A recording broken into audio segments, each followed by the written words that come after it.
even the most difficult frontier in Russia is completely sealed.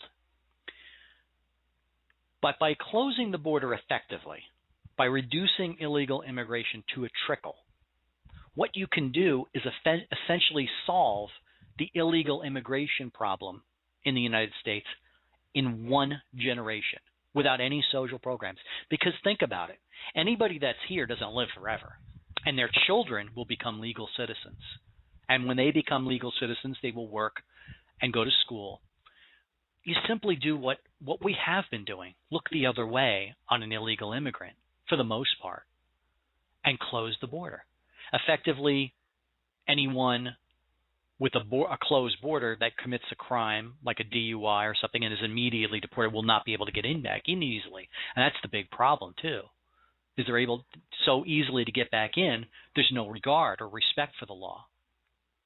At the same time, we need to aggressively pursue employers. I know a lot of Republicans are against that. But if you knowingly hire illegal immigrants, you need to be prosecuted, because that's the other half of the coin. You don't have to be a police state. You don't have to put the onus or burden of enforcement on the employer. You simply say to the employer, look, if you don't provide a reasonable effort to not hire illegal immigrants, in other words, do what they do now in some cases, get a driver's license copy, Social Security, run a background check like E-Verify, then you're going to be guilty of a crime. And it's really not that hard for employers to do that. You know, I just saw a case in the news of these 7-Elevens where the owners were complicit in identity fraud and basically channeling illegal immigrants through their business and what they call the plantation economy. And then that refers to using cheap labor and exploiting it for your own purposes. But how much different is that than the Amnesty program to what these people were doing in 7-Eleven? You gave them cheap labor at low wages, and you allowed them a subsistence life in exchange for not turning them into the government. How is that? That's the same thing. I mean, yeah, you can couch it in by saying, well, this is a different plan. They have a right to do this and that, and this is illegal. But it's the same thing. You're giving illegal immigrants jobs. You're having them pay taxes into a system which they don't benefit from.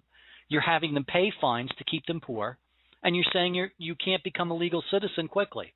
That's the same thing. So all they're doing is doing this to appeal to voters. And let me tell you something. When all those illegal immigrants come over, there's going to be some that are going to stay on the dole until they can afford or make the effort to become legal. The way we are set up now, where 3 out of 10 Americans support 7 out of 10 Americans, and that's what it is when you look at the numbers between Medicare, welfare, food stamps, Medicaid, disability. This is unsustainable. This economic model where we are funding a lifestyle for anyone who wants to come into this country for free, legal or illegal, is not viable in the long run. The expansion of Arizona's Medicaid, for example, is not viable when 3 out of 10. I don't care what numbers they present to the government and say, oh, well, we can do this and this is affordable through a tax on hospital bed. It's not. We've already seen what's happened with declaring people obese as being diseased. Who's to say what's going to happen 3 years from now or 5 years from now or 7 years from now? Or if they pass amnesty, a huge amount of illegal immigrants that will be on the system. Because not all of them, like I said, will apply. They'll just come across and wait until they feel they're ready to do it. This system is unsustainable. This government cannot survive where 6 people are supported by 4. Each person has to be able to pull their weight. Now let that sink in and let that think about it and contact these senators, especially Rubio's office, and explain it to them. We cannot survive as a free nation if we continue to support a lifestyle on the dole. It is not possible. It has never worked in human history. To say otherwise through facts and figures is lying to the American people.